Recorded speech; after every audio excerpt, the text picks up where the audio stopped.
All righty, let's get started. So this particular workshop is for, we're going to talk about just your profile and optimizing your LinkedIn profile.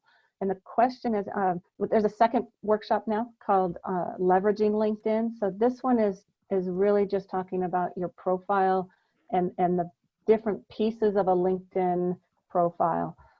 I go into it at the end a little bit about what's next, but specifically we're going to go through piece by piece of the LinkedIn profile. If you are not yet on LinkedIn, you need to be. It is not anymore a want to have job search strategy. LinkedIn is a must have job search strategy. So while you are putting together your resume, your cover letter, and all of those, you need to also be putting together your LinkedIn profile, and you need to be spending time on LinkedIn. You cannot simply put the profile up there and then leave it. You have to be active on it in order for your profile to be to rise to the top of a recruiter's search. There are close to 600 million people on LinkedIn. So it is the place. And these days, while we're all at home, it is almost the only place that we can network. And so now it is even more crucial for you to be on LinkedIn and to be active on LinkedIn. There are recruiters out there that are only using LinkedIn to find you. And these days, while they're sitting at home, it's one of their only tools. So it's necessary tool to have in your toolbox, right? So I want to make sure that you know just how crucial it is. So the other piece is that not only, other direction. Not only do you need to be on LinkedIn, but it's important that your profile be complete and to be comprehensive, so that you are actively looking and being part of the LinkedIn network. There's a study out here that will show shows that a comprehensive LinkedIn profile aids you in your job search, while one that is not put together and doesn't have all the pieces will actually be detrimental to you. And before I forget, I will send you the slides to this so that you have copies of it. And when I do send the slides, you will have all of these links are live, so you can go directly to the blogs that I include and that sort of thing.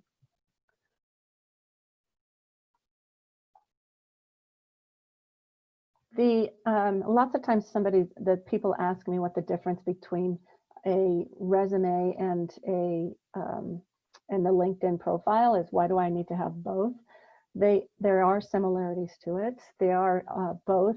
Your resume and your LinkedIn profile are a look and a snapshot of you in what you have done for an organization. They are a look back as to the impact that you made for the companies that you worked for. And that's what it's focusing on, the value. You want to make sure that you're including really strong action verbs and accomplishments to to be able to be seen in their filtering systems. So it's very similar to a resume in that way. However, it is there are differences to it. LinkedIn is social, right? It's a social media platform. So it's a little bit more relaxed, and it's not as formal of a tone. It's got that social tone to it. In fact, there's a section in there that you can, your personality is coming out, and the about section is in the I did this, not she did that. The other piece is that you have one LinkedIn profile, and that LinkedIn profile has to carry a lot of weight, whereas a resume you are tweaking and changing for every job that you're applying to. You have one LinkedIn profile, so there needs to be some more it's not as specific, and hopefully you are looking at one, you've narrowed your focus as to what you want to do, and so you are able to put in the keywords. If you're still kind of spread out and want to do, think that you can do a lot of things, like I could do teaching, or I could do marketing, or I could do management, then it's carrying a lot of that weight, but you're still, in the experience section in particular, going to be talking about those accomplishment statements that you did in the past. The other great thing about LinkedIn is that you can add media and PDFs to it. You can do a lot more with LinkedIn that you can't do with a piece of paper. And then the last, and part of that is the visuals, is that you actually have a photo, and we'll talk about that. It's an expected, the photo is actually expected.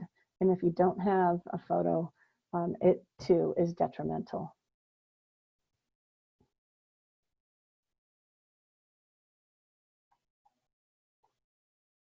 I'm going to assume that you all have LinkedIn profiles. So I just wanted to, these couple things is just to show you what it looks like back in the day when you did set it up. So really all you need is your email and your password. If you've forgotten your password, LinkedIn can help you get it back. The next piece, as soon as you have a profile, LinkedIn is going to try to, all of it is going to try to set you up so that you can get started. And this is what it looks like when you get started. It is, there's a couple things on this screen I want to show you. This blue background is a default background, and we'll talk about that. Tri-Valley, we used to be called the One Stop when I started this. So Tri-Valley is the name. That would be your first and last name. These little dash marks are it's a headline that we will talk about. And this is the location. Right here is the number of first connections that you have. Now this may all be repeat for you, but I'm just going to kind of talk about it. Obviously your photo goes here, and these days LinkedIn has actually moved it over to the side. This section over here is where you can, these are anchors. You hit that button, the plus button, and it'll take you straight to the work experience section, or the education section, for example. Anything that has a pencil is where you edit. There's a couple things here I want to talk about. This is your strength of your profile, and your goal is to get it all the way over here so this little star turns yellow. They call it all-star status. And the way that you are going to do that is a number of things. That you're going to increase the number of people that you have first connections with. You're going to have a complete profile.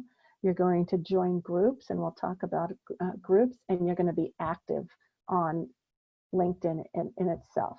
So those are the 4 main things that are going to help you get to all-star status. Right here, and I'm just briefly talk about your first connections. I think of LinkedIn as a family tree, and your first connections are your first cousins. As you're talking about a family tree, your first cousins are people that you are directly connected to.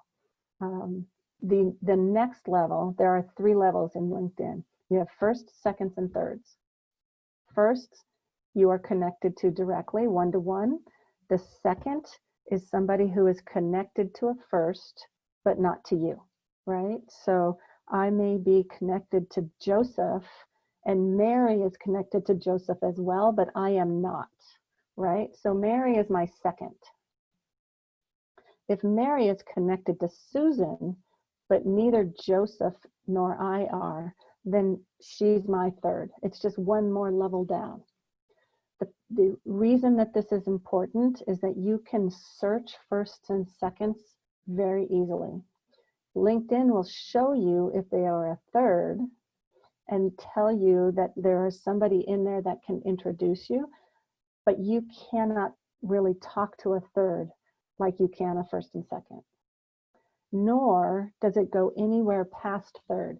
So when a recruiter is looking for you or looking for somebody with your skills and they are beyond third, they can't see you. So the more people that you are connected to, the wider your network exponentially. If you were to do a search on LinkedIn, and I show it in the next workshop, but if you were to do a search on LinkedIn for all of your firsts, let's just say I'm looking for somebody that works at Kaiser. I have let's just say I have 20 people in my network that work at Kaiser that are in my firsts. If I were then to expand that Kaiser search to my seconds, I will likely have several thousand people, from 20 to several thousand. It's just exponential. Every time that you connect with a first and they have 500 or more connections, those all of a sudden become seconds and become easily accessible to you. Your goal in this number right here where it says 0 is 500. If you have 143 connections, it'll say 143. If you have 362, it says 362. If you have 642, it says 500 plus. So that's your goal. That's the magic number, is 500 first connections. And it's a lot easier than you think. Because if you think about all of your neighbors, your former neighbors, relatives, friends and family, coworkers, past coworkers, there are people that you have met at conferences, in classrooms. Your network is much wider than you think it is. And the other important thing is, to joining building your network, is to make sure that you connect with people that you don't personally know already. This is not Facebook. This is not Twitter or Instagram. This is a networking site, and you need to use it to its utmost ability. And that includes connecting with people who might not be, they may be connected to connections, for example, or they may be in groups. They may be in the same industry that you want to be in. They may be in the same industry you're in, but not necessarily that you've never even met. So they may live in the same city and work for the company that you want to work for. Whatever that is, it's okay to be connected with people that you do not know. And in fact, that's the only way you're going to build your network wider than it is already. Because if you keep to people that you know, then your network is no wider than it is already. So how do we build our profile? There are 12 different sections of the profile that you need to be aware of, and we're just going to go one at a time. And the first one is your contact information. As you get onto LinkedIn and you look at your profile, the LinkedIn homepage has a little tiny picture of yourself, if you have the picture, up in the upper right-hand corner, and it just says My Profile. You click on My Profile, and it wants you to edit your profile and edit your URL, and that's the first thing you want to do. These are kind of my directional arrows here. You edit your profile, it clicks to something that looks like this, and you edit your URL. LinkedIn is going to give you a URL that includes letters and numbers, 13, 14 digits long, one of those long, unrememberable kinds of numbers. You can change that to be something that is rememberable. Is that a word? Memorable. You should include your name, It can be your first initial, second initial, last name. It can be your whole first name, last name, something that is professional and memorable. You can put some numbers in there. It can be, mine is just Sarah Holtzclaw, but it could have been Sarah Holtzclaw 5. It could have been S Holtzclaw 523. There's all sorts of things you can do as long as it's professional and memorable.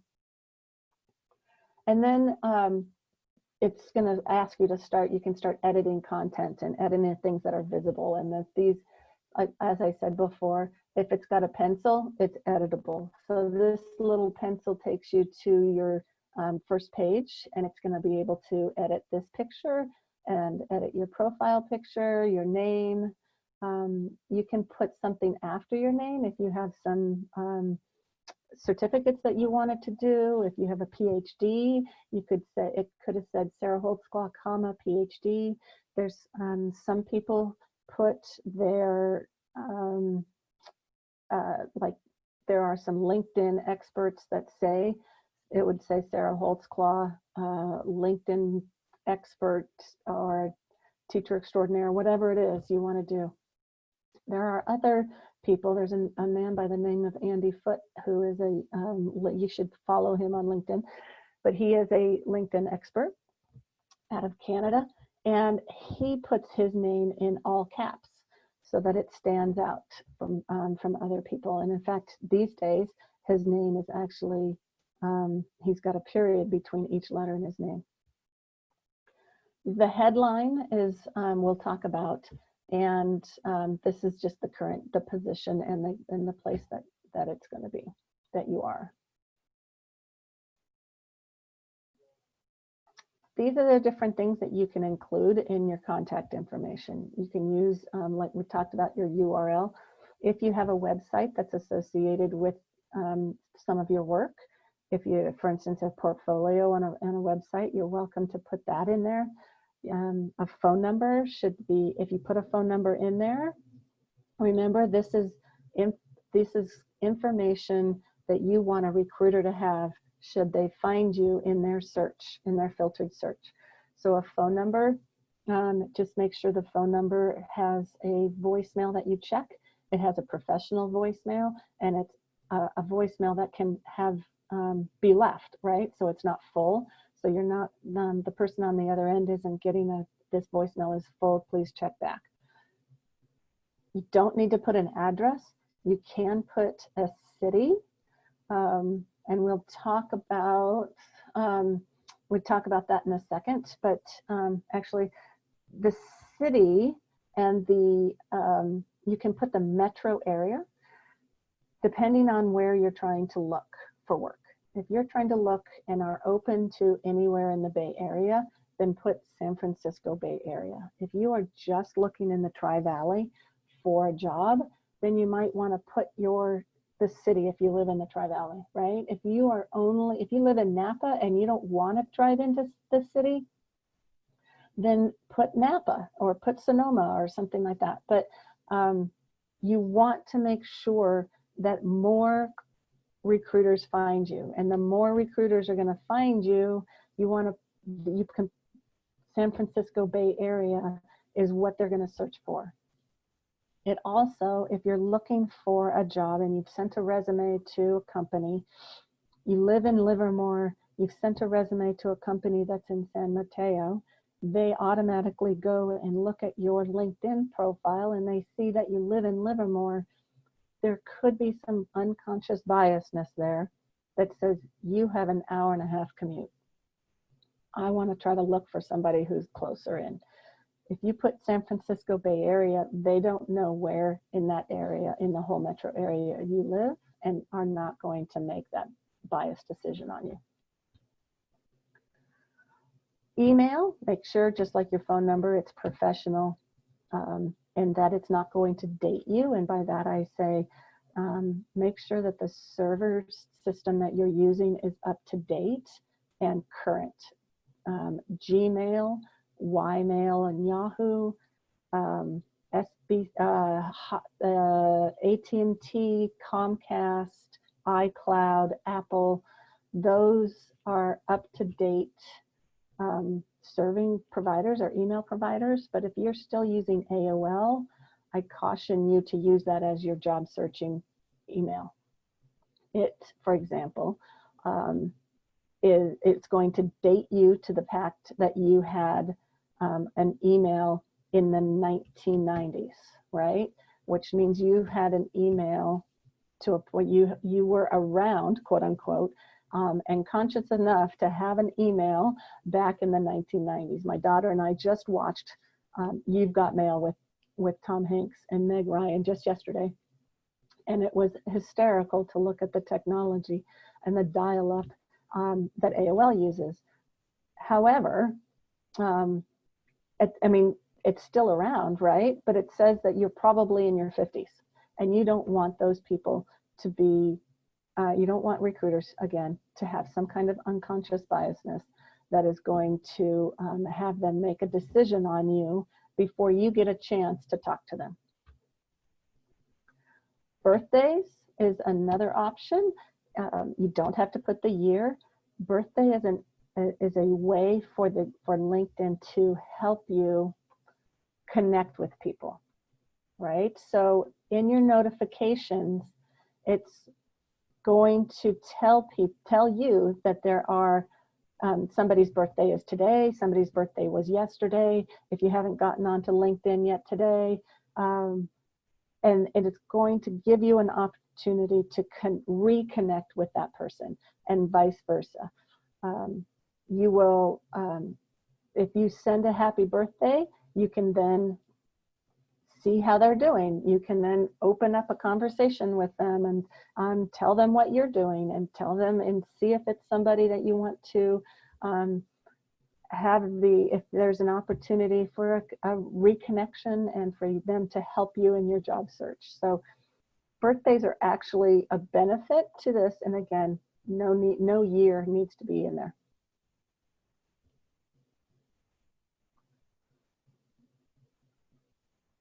These are some examples of, this is a colleague of mine who's also in workforce development.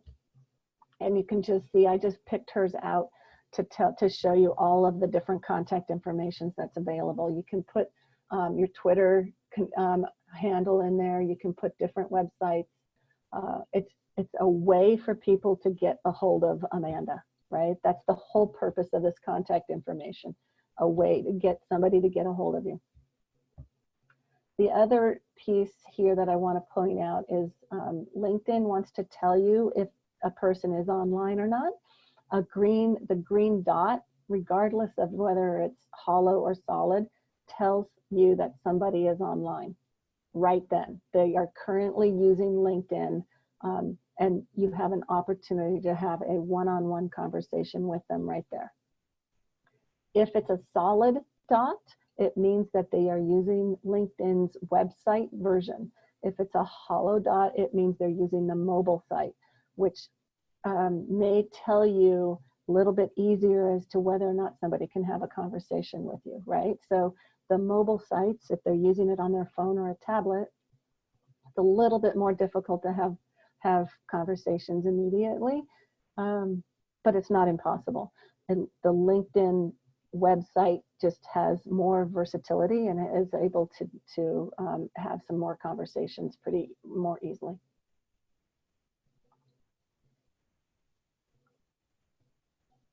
All right, the next section of the website or of your profile is your headshot, and it's the one everybody likes to roll their eyes with. Nobody likes it. We got rid of headshots and paper clipping our photos onto our resumes decades ago. So why is it brought back? I think of the headshot in LinkedIn as the reason that it is there is to make you feel comfortable with the person that you're looking at. Also, you may be connecting with somebody you haven't seen in a while. So it's like, oh yeah, right, that's who they are. Oh, or oh, I met them at a conference and I forgot their name, but that's who it was. The other piece is that I think of it as like an insurance salesman or a real estate broker who puts their photos on their business cards, on their cars, on their signs. It's all in an attempt to make you feel comfortable with that person, right? So if you feel comfortable, you know what they look like, they have a friendly face, you feel comfortable calling them as for the next time you need insurance, or the next time you need to sell a house or buy a house. That's the reason for the headshot on LinkedIn. It makes you more approachable, and it gives a great first impression if you do it right. The doing it right is the important thing. And the headshot is one of those pieces that if you don't have a headshot, you will get looked over. You will get passed over by a recruiter if there is no photo in the headshot section. It has to look professional, but it doesn't need to be a professional headshot. And I've got a link on my next, maybe a couple more slides back here that is a blog that will give you some examples on how you can take a professional photo with your iPhone and a tripod. There needs to be just you in it. And it can't be a photo that you've cropped, like, oh, I took this really great picture at a party or a barbecue, but my husband's also in it, and I'm just going to crop him out. Don't do that. It needs to just be you, and it needs to not be a cropped photo. No hats, no food, no other person, no pets, that type of thing. It can be from your waist up, your chest up, even your shoulders up if you prefer. But just make sure that you're in appropriate dress for the industry that you want to be in. If you want to be in financial services, you might get into a suit. If you want to be in the construction field, then for men, it might be a button-down, just a button-down shirt, or a golf shirt, for example, or, a polo.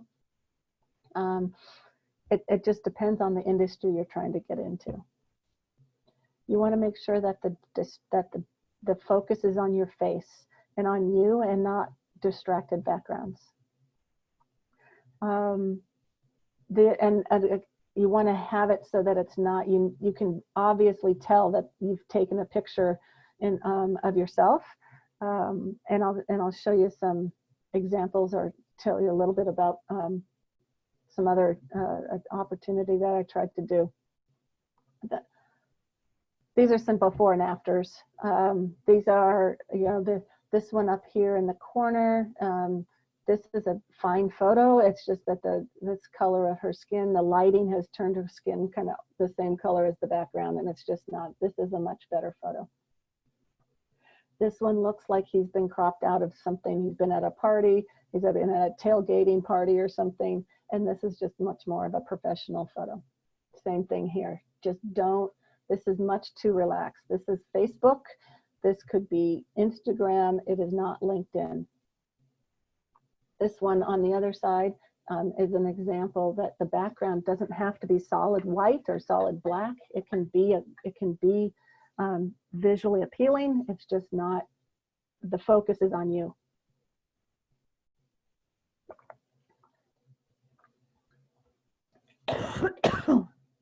Excuse me.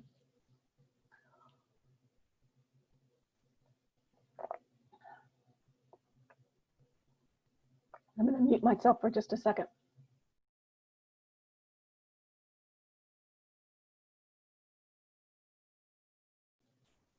All right. These other two are just examples of, it's okay, it's better. It'll do, it's better.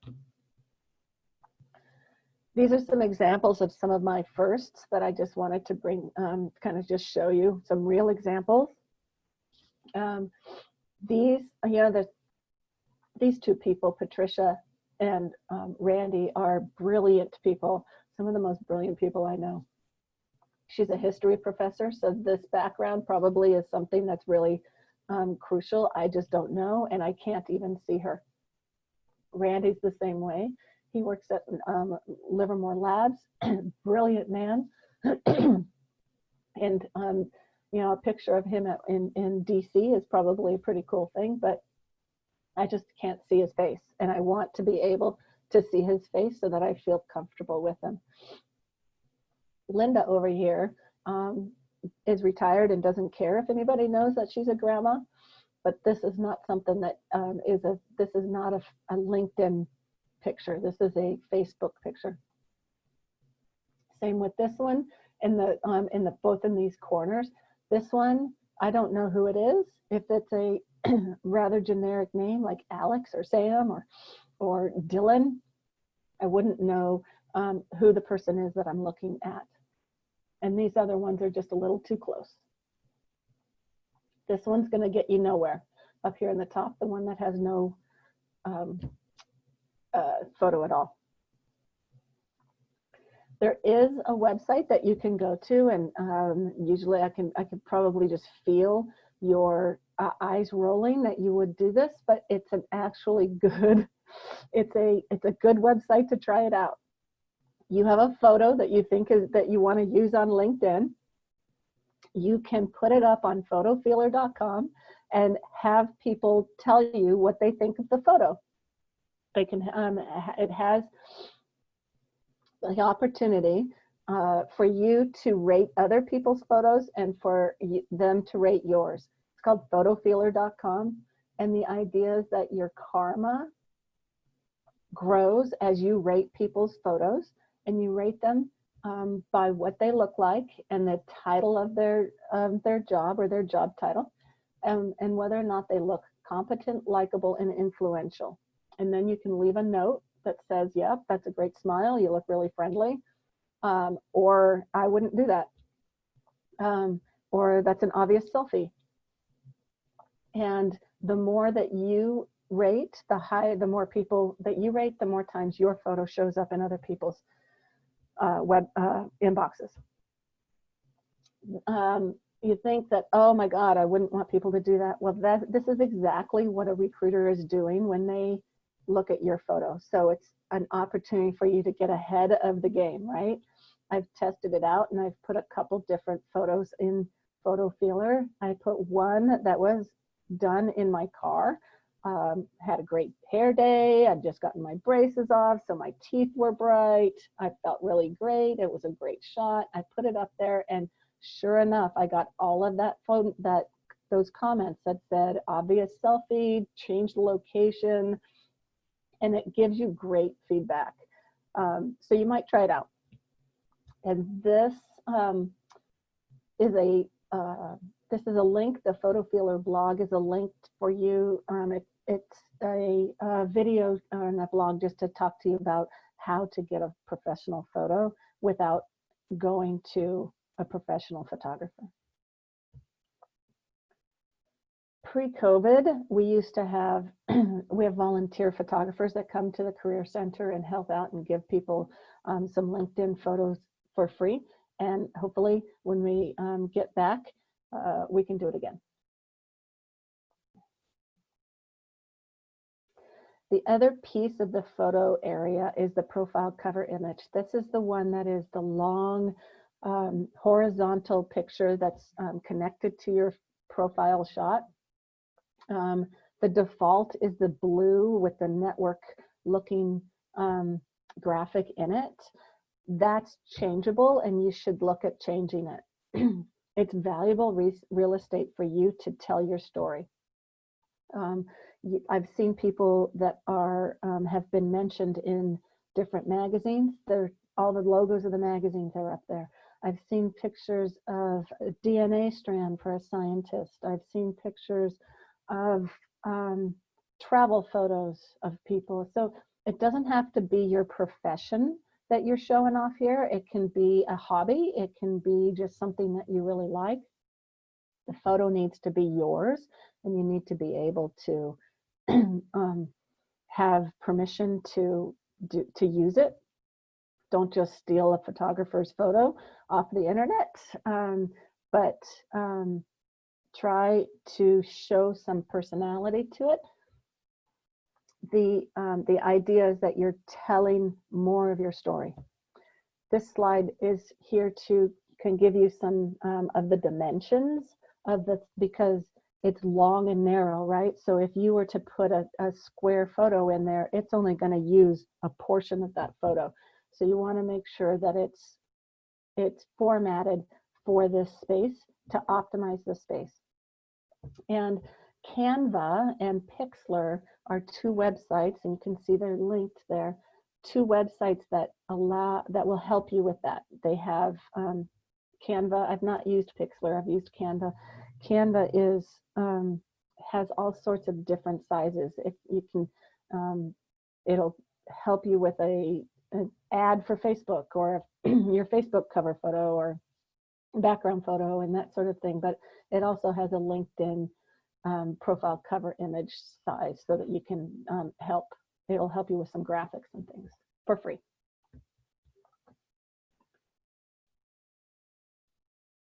These are some examples, and I put this one in particular at the top because obviously there is something behind his cover, his profile shot, his headshot, that is hidden in the cover image, right? So you want to be cognizant of where the image is going to, what's going to cover up, what's going to be covered up by your profile shot. This is the mobile site, that's why it's in a different shape. Actually, on the mobile site now, your photo is off to the left as well. But I wanted to just show you examples of what the size is when you're looking at the mobile. So you want to be cognizant of what it looks like in both areas. Right under your name is the headline. The default for LinkedIn's headline is your current occupation or title and the place where you are working. And this is valuable real estate as well, and you can change it and say whatever you want to say in it. And it gives you an opportunity to put some skills and keywords into this area. And if it allows you to put in of things that the recruiter that you want to be known for, and that your recruiter is going to be looking for, because it's searchable. It's just recently been expanded, so you have 240 characters to work with. It was 120, they've doubled it. So instead of just program manager, Tri-Valley Career Center, I can put all sorts of things in that headline. And this link here is to a video that there are some examples of what you can put in the headline. It's a great blog about some of the different options and some examples of what the headline is. I caution you to put in something that says seeking new opportunities. And the reason I say that is, one, it shows no passion, it shows it's searchable, right? And a recruiter is not looking for seeking new opportunities, San Francisco Bay Area.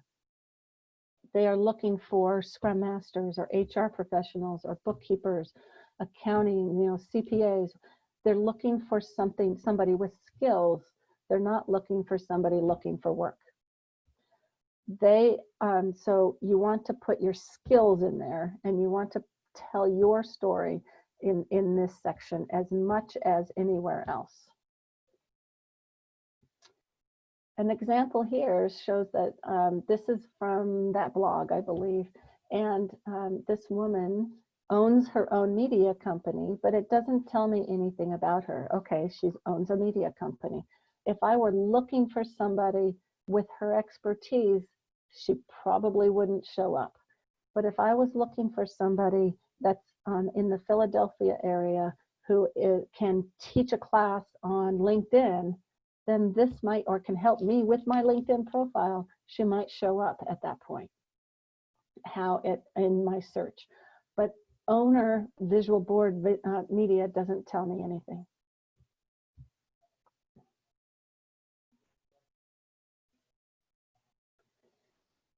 The next section is the About section. I like this one, the About section to your resume as a cover letter, or the About section to your experience as a cover letter is to your resume. This is an opportunity for you, again, to tell your story in a longer format. It's first person. This is where the social part of LinkedIn really comes into play.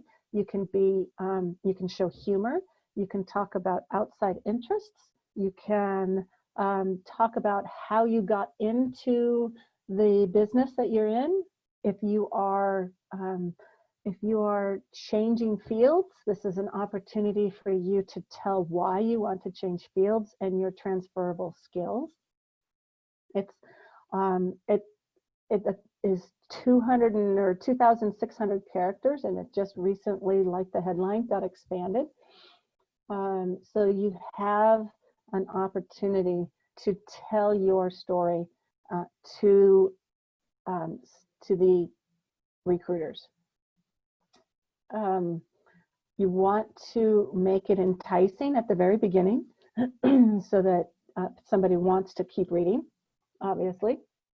And it doesn't necessarily, you want to position yourself for your next job. It's searchable, so make sure that you get in some keywords and some skills, and I'll show you some examples that you don't have to fit the skills into all of the paragraph. You can make a list of your skills. You do want to include your contact information again here. When a recruiter is going through, they open up LinkedIn in the morning and they're going through their filtering systems, and they find a person, they find you through their system, and they look at the different pieces of your profile and they say, yep, I'm going to save this one for later, come back and look at it a little bit more and maybe contact them. When they save that as a PDF, the contact information doesn't always transfer over. So you want to put the contact information in this section as well, so that you are, that they have that information for at their fingertips. So put your email and your phone number in this as well, or just email, either way is fine, but somehow put your contact information into this area. I'm going to give you a few examples of ones that I pulled off the internet or I have as my contacts. This is one from a blog, and you can see that this woman, her headline doesn't work, right? But it used to be called summary, so now it's called about. She's talking about how she got in to the business that she's in. She likes to, that she's talking about ways that have built her passion for the job she's doing. She's got contact information, and then she has a list of some of the specialties and skills that she's in. Renee is one of my first. We used to work together at an ad agency, and she is telling you, for example, she's showing a bit of character in her about section. In the advertising industry, not everybody knows that lingo. So she says, if you do know that lingo in industry speak, this is what I do. If you don't know that lingo, this is what I do. She's talking about some of the brands she's worked at, and then she has a list of some of her skills, because remember, this is a searchable space. So if a recruiter comes in, or if a potential client is looking for somebody in her area that is a brand strategist, then hers will show up because she's got those words in her profile. This is a woman on the peninsula that I found. She works for a nonprofit agency over on the peninsula, and I put hers in here because you can see she's got some actionable, quantifiable things in hers. She works for 80, she's responsible for 80 partnerships and relationships. She's been here for 25 years. She's been doing this for 25 years. She's got $500,000 in revenue, those types of things. These are some of her areas of expertise. and some of the other stuff she's done that might be a little bit out of her resume. Now she's added her resume here in this section. There is a new section I'm about to talk about called Featured, which would hook out any kind of multimedia out of this section and put it in the featured section. So there isn't any way to put multimedia in the About section anymore. However, I still really like this, this one because of all the accomplishment statements and things that she's got in here. This is this new section. Featured is only, I don't know, 6 months old or so. This section allows you to pull out posts, reactions, things that you have. It can be something that's already on LinkedIn, or it can be something from outside. You can pull up websites and other things, but it's a way to give a snapshot and spotlight some of your accomplishments in this one section of LinkedIn. And it's before, it's after About and before your experience, and it's a visual reminder of some of the things that you've done. If you have nothing in there, it's just hidden so that it doesn't show up if you don't have it in there. But it gives you an opportunity to have a kind of a snapshot and tell your story in a very quick way for somebody who's looking at your profile. If you're going to do it, you want to make sure that you keep it up, and that either you like delete things. So you're welcome to delete things and hide it again if it's old. Like you want to keep things fresh in this section. I think that there's probably about 3 or 4 pieces that it's going to put the newest one first, right? So this is just an example of one I found online, but this would be this woman's most recent thing that she did on LinkedIn that she put up there, and then it kind of falls off the sides. The next section is experience. This is the one that is most like your resume, but it's not your resume. You can do it in bullet points, but you want to limit the bullets. You can do it in paragraph form. You can do it in a number of ways. It's very searchable. So you want to make sure that you have your keywords, you have accomplishment statements and action verbs.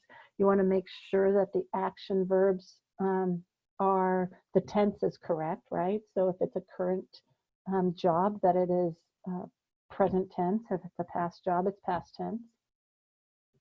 You want to make sure that you have probably 2 or 3, 4 different professional jobs in there. No more, like your resume, no more than 15 years. You can use multimedia. I'll show you an example. And you probably want to start it off with a little bit of a overview of the company that you worked for and what they did. So for example, this is one I just found on the internet. It's linked to the business, right? So that's one of the great things about LinkedIn, is if the business or organization has a profile on the LinkedIn platform, it will automatically link it. So hopefully your company does. And if that logo is there, it will automatically put the logo in.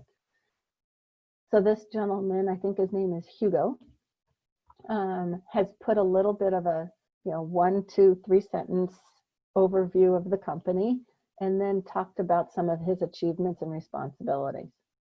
Doesn't have to be long. But it gives you an opportunity. See, he's got actionable stuff in here. He led to 123% growth. You want to front load those accomplishments so they're the first thing that somebody sees, right?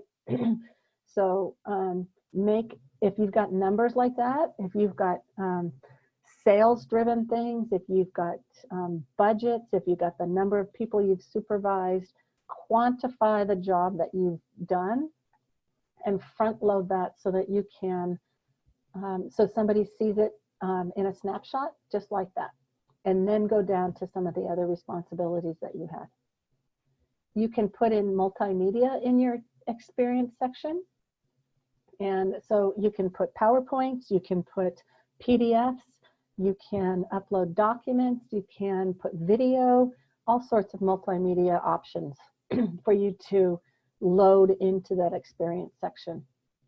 You can even then link that into your featured section up above it.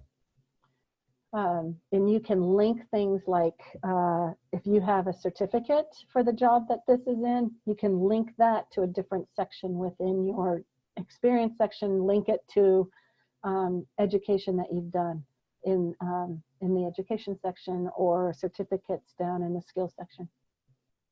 You can also have recommendations that are linked to particular jobs that you did. LinkedIn will show a progression of jobs, of your job through a company. So if you've changed jobs over time within the same company, you want to link those, you want to put those separately, because LinkedIn will visually show that you have progressed in the company, that you've been promoted, that you've changed and increased your responsibility for that company. So it shows that there's a visual progression. So you want to make sure that that you are listing those jobs separately.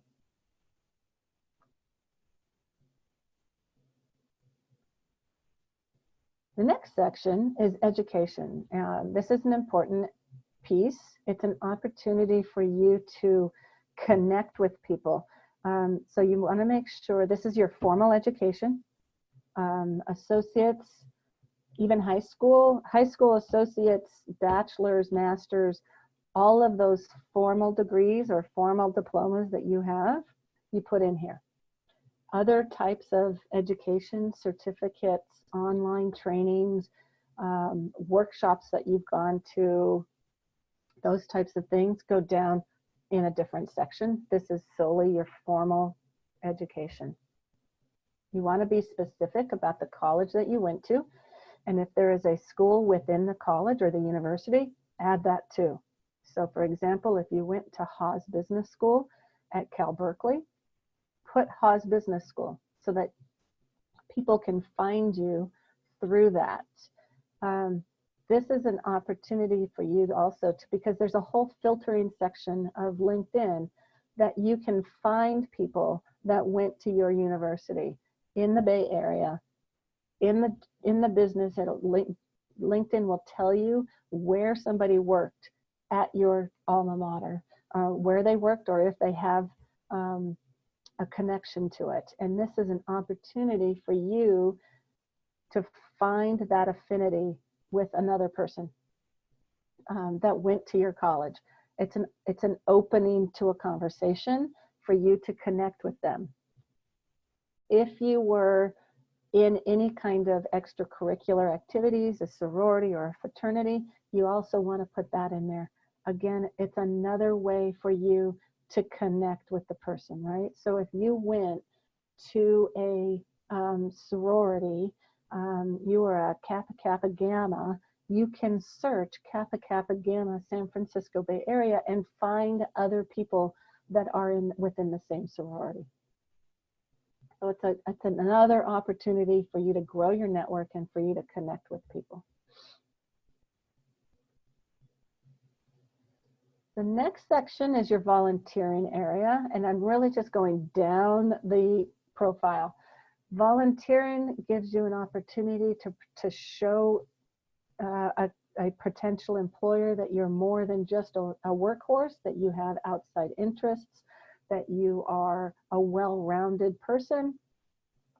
It gives you an opportunity to show some leadership positions, and it also will fill gaps if you need that, right? So if you were raising children and working in the PTA, then this is where you would put that, and you could show all the leadership kind of skills that you have within this opportunity that you've done. You could, if you wanted to, also put this, if it's a really heavy volunteer type of position, you could stick it under experience if that's going to help as well. For instance, if you were president of the PTA, it might be something that you want to put under experience. I'm not sure. The other piece, oh, I forgot to tell, yeah, there's this question, if you need to put your year of your graduation, you do not need to put your year back up in education. You don't have to put the years that you went to those schools. So you could just put the school that you went to. Thank you for that question. Within this, I always have a caveat in the volunteering section, getting back to that, a caveat as to whether or not you should put in any kind of religious volunteering or political affiliations of that you have volunteered on campaigns and things. And the reason I do that is because it's important to keep thinking from the other side as to whether or not somebody could, again, unconscious biasness or conscious biasness in particular as to whether or not those volunteer and that involvement will exclude you from being moved forward in the job search. And I said, if that volunteering, for instance, at your mosque or synagogue or church or other place of worship is really important and really filled a gap and is really critical, you had some really great leadership in there, did a lot of work for them, then you might want to include it. If not, you might just leave it out. Remember, you don't have to put everything either on your resume or in your LinkedIn profile. You don't have to put everything. If you, for instance, worked for Swalwell and went door to door for somebody that is a mayoral candidate even, and you're looking and somebody on the other side is of a different political affiliation, there might be a reason for you to get excluded from moving on, and you don't want to do that, right? You're trying to create the opportunity and every opportunity that you can to get you to move on.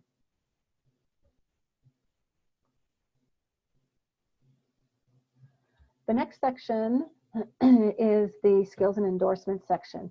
This is an area for you. It's a searchable section again. Almost all of it is searchable, but it is specifically because the recruiter is putting these skills into their filtering system, right? They're looking for somebody with specific skills within a job to do and to move on to the next level. This is an opportunity for you to tell people what skills you have, another opportunity. You can do it in the about section, you can do it in the experience section, and you can do it in the skills section. But this one is a little bit more dynamic in that you put it in and then other people endorse that skill, right? So you say you're really good at community involvement, and then people that are reading that are your first connects can say, yes, that person XYZ is unbelievable at community involvement, and they endorse you, and that is kind of an extra boost to your profile. You can list up to 50 skills, and there are more than 45,000 to choose from. You don't have to go through all 45. LinkedIn's algorithms will help pare it down. If you're a teacher, they know what skills teachers have, and you can choose from those. So it helps you in the skill choosing. You get to choose your top 3 skills. You can choose industry knowledge, like if you're you're in advanced manufacturing and you're a CNC operator, that might be in there, and you can put all of that in there. You can put the tools and technology that you know. If you're a bookkeeper and you know Excel or other kinds of software, left and right, then you can stick that in there. If you're bilingual, you can put that in there. All of those are important to put in there. Languages, soft skills and hard skills that you want in there.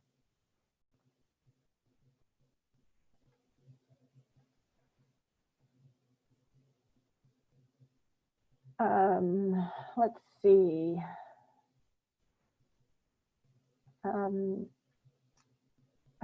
There's another question in here about what difference between the view your profile and search appearances, and I go through that in the next workshop, but I will try to touch on it at the very end. This is an example. This next slide is an example of the what your profile looks like and what it looks like when you are looking at somebody else's profile. Your profile has these top 3 skills, and you can change that. For instance, if you're if you've got a job that you're really going for, and you think that they're looking for X, Y, and Z skills, you can move your skills around, right? You're looking, so for this person, community outreach, project management, and leadership. But maybe this person's looking for a marketing job, so they want to move up marketing into those top 3s. That's absolutely, you can do that anytime. You can move stuff around all over the place. This little number right next to the word, to the skill, is how many people have endorsed you in that skill. So, and this is if you're looking at somebody else's profile and you know that person and you've worked with that person, then you can endorse them by just hitting that button, this plus button, and that's an endorsement. I suggest that you go out to some of the people that you know best, that you used to work for or work with, and have them endorse. Ask them to endorse you and say that I've just endorsed you for such and such. Would you please go to my profile and see what you can endorse me for? When you endorse somebody, it shows up in their notifications. So that is, again, another way to connect.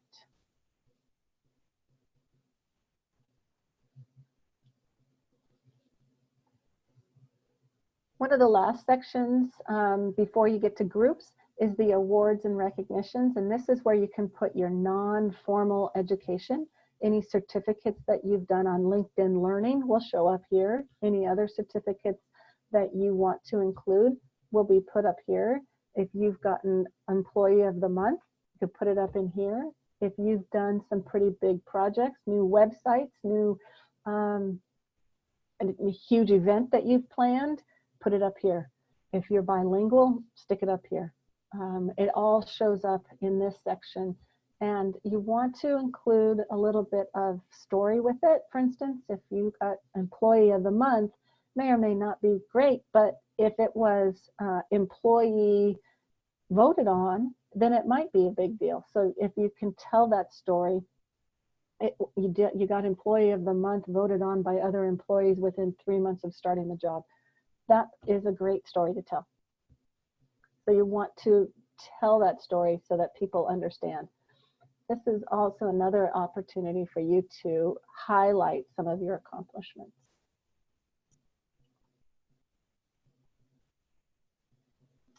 One of the last places, sections, is your groups, and it's really important that you join groups on LinkedIn. It's really important that you join them. One is those people in the same group. If you share a group with somebody, but you are not in 1, 2, or 3 levels with them of a connection, you can still connect with them and have a conversation. It doesn't matter whether or not, how far of a connection you are to them. You can still talk to somebody that shares a group, right? You can message them, you can have a conversation with them. Where if that same person that you wanted to talk to is not in a shared group, but nowhere in that family tree, there's no way for you to connect. So it's really important that you do that. It also shows you can have conversations, and you can react to people's posts in the group. You'll get notifications, such and such of XYZ group just posted an article, just wrote an article.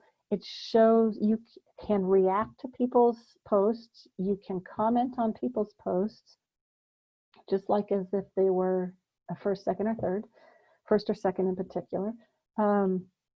And it gives you an opportunity to show your expertise. It shows your professionalism. It shows that you're an interesting person in that, and it raises your all-star status. The more groups you're in, the more engaged you are in those groups, raises your all-star status. So you'll want to comment on other people's posts and not just react, but comment on them. And you can even tag the person that commented, that whose note you're commenting on, right? If you're reacting to somebody, tag that person so that that conversation continues and you can connect with them. I can't tell you how many times I've gotten first connections simply by, or somebody has looked at my profile simply because I have commented on somebody else's stuff. It's an opportunity for you to show that professionalism. So you want to keep it professional, right? There's alumni groups. Join your college's alumni group. Join professional organizations that are part of your target industry. Join industry organizations. So for instance, if you're a marketer, there's probably a San Francisco Bay marketing organization. You know, the American Marketing Association has a chapter, I'm sure, in San Francisco. You can do interest groups. You're a movie buff. You can go look at the Turner Classic Movies has a chapter in the Bay Area. You're going to find connections all over the place. So make sure that you look for the appropriate groups and join them so that you can connect with other people. You can comment. Oh, there's my dog. Sorry about that. So the last section is recommendations, and the recommendations area is a third-party validation of you and your work, right? We saw it up in somebody's experience, so it can either be up in the experience section or it can be down here in the recommendation section. To be honest, I think that you choose where it goes. So people are looking for, but this is an opportunity for somebody else to validate your work. And it's just like a letter of recommendation. The best way to get one is to offer it for somebody else, right? I'll scratch your back if you scratch mine. And that's the best way to do it. So, and it shows that the LinkedIn algorithm will say down on recommendations, how many were given and how many have been written for you.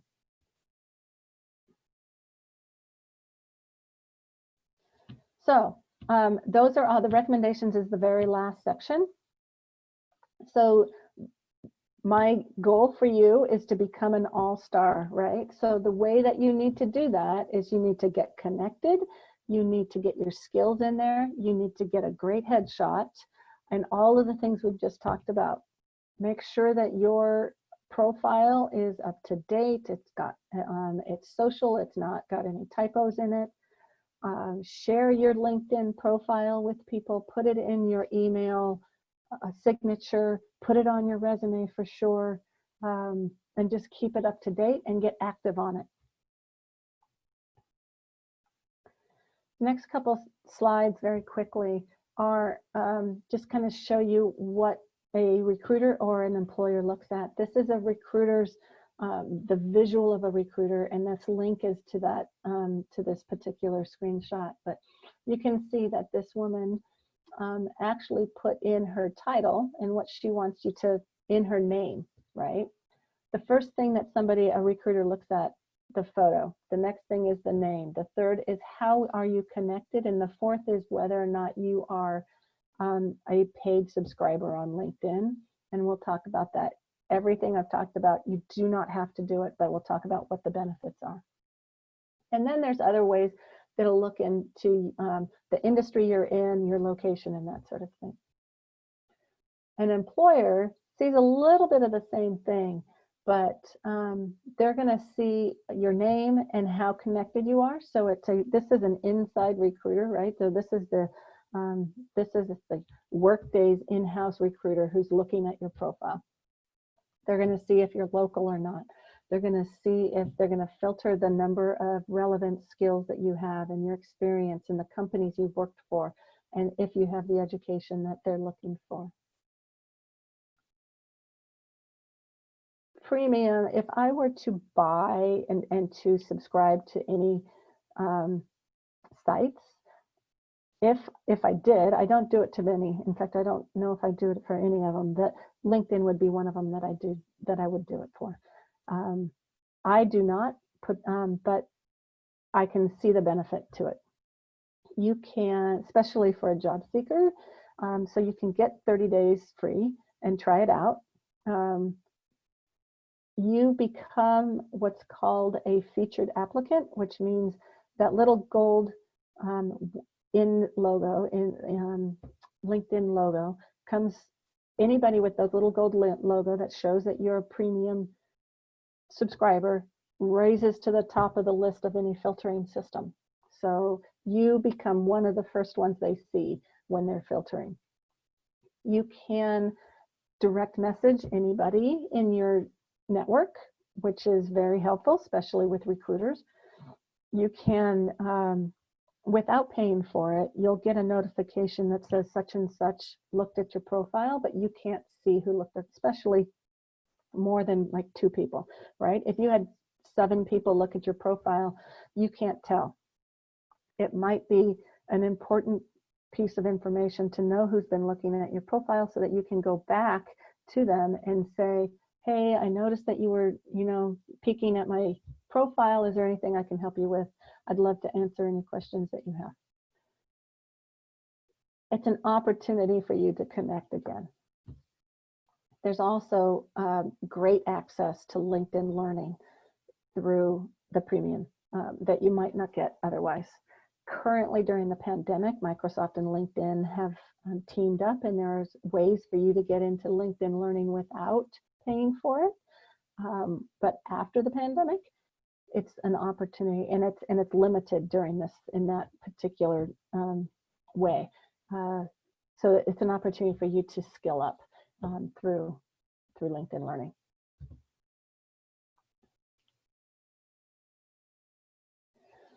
So your next steps are just to start connecting with people. You want to get to that 500.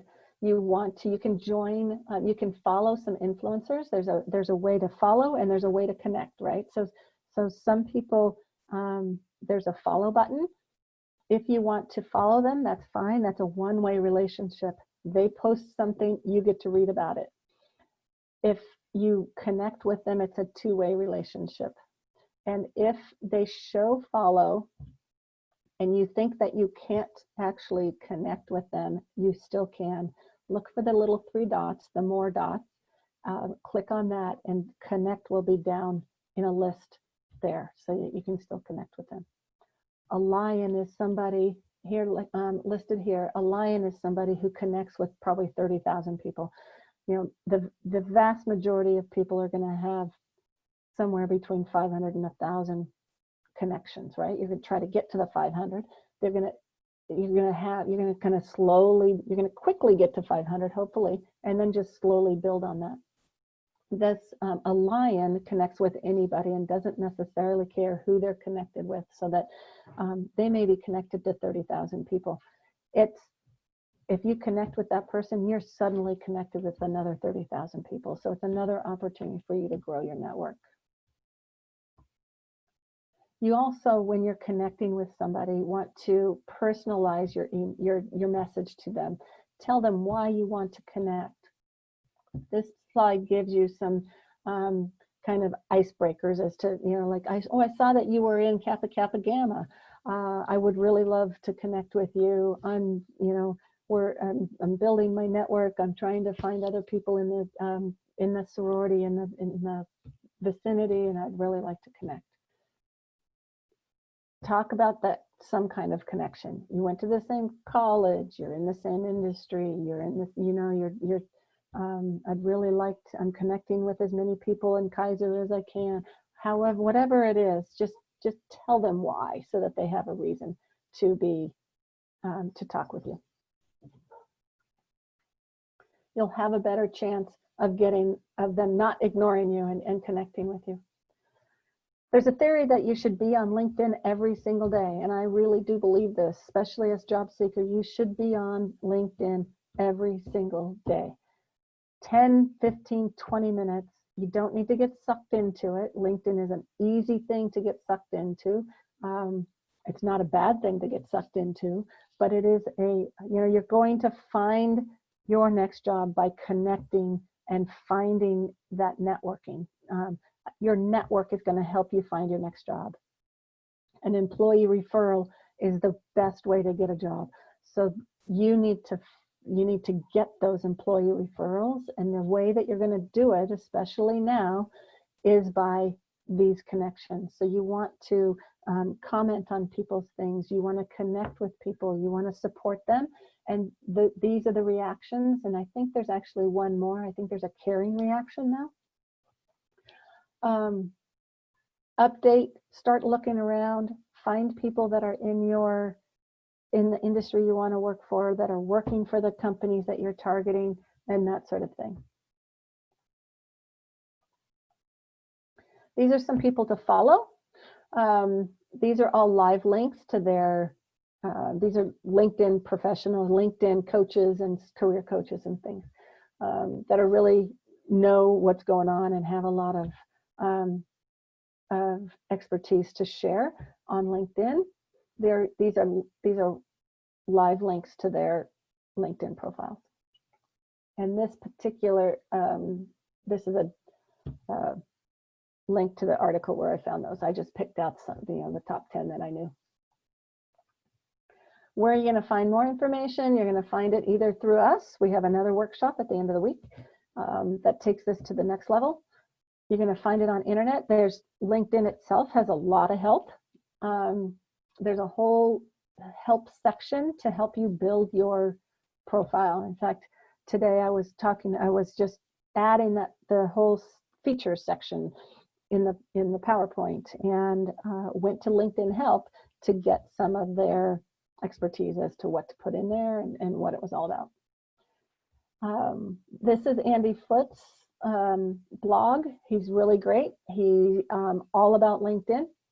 So it's a really, this is a great link as well, and has probably 50 questions. You can search through LinkedIn. This is just kind of, we talk about it in the next workshop on filtering and searching hashtags.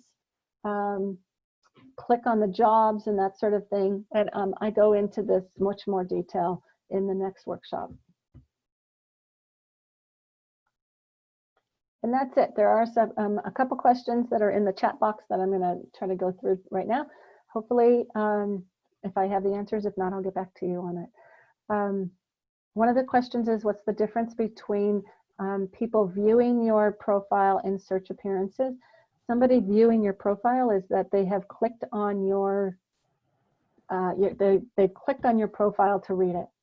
A search appearance is somebody that you have shown up in their filtering system. They're looking for somebody, and your profile hits what the filters that they have looked for.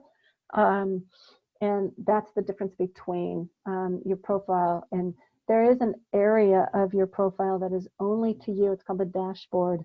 Only you can see it, and you can see the difference. I talk about that in the next workshop as well, because you want to use that as research for yourself. And as you tweak your profile, you can see whether or not your searches and your profiles views go up and down. The next question is a suggestion is to describe a job title if you're wearing many hats. That's another piece. If you are a contractor, and you are working for different organizations doing the same job, you want to give yourself a title. Titles matter in searches. So you want to give yourself a title that will help you in your search and, you know, show up in the job that you're wanting to go into. Depends on how many hats that you are wearing, and you may be able to actually put those two jobs. You can put them, for instance, you are a director of marketing, but you're also in the operations department. I was in a job in the 90s where they reorged and I did marketing and operations, right? So I would have, I might put those in under the same company, and you can put them both to present and put them both the dates the same, and it'll show that you're doing the two jobs. And those two jobs, you can put all the skills and things underneath those, and it'll show that you've done a couple different jobs for that company. I'm going to unshare now and see if there are any additional questions.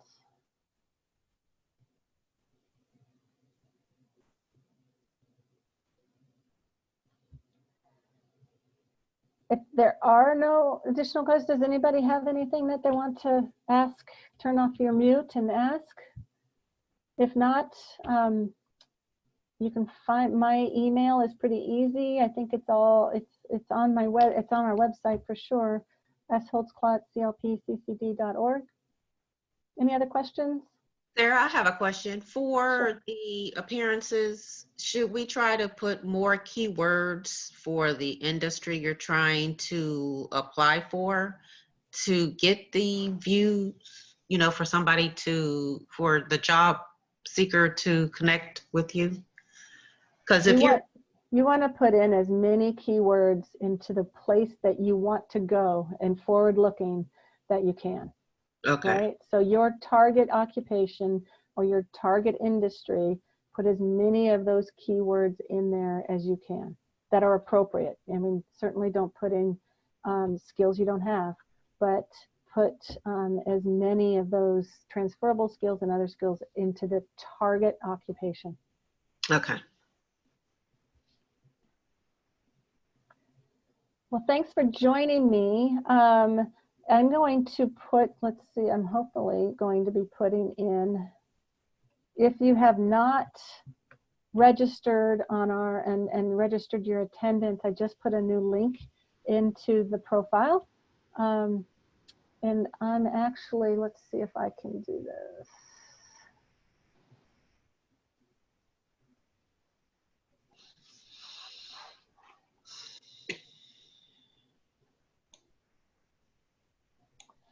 I will send it, the PDF to you if you don't get it here, but I just also stuck it in the chat box, so you can download the PDF of the slides right there if you want to.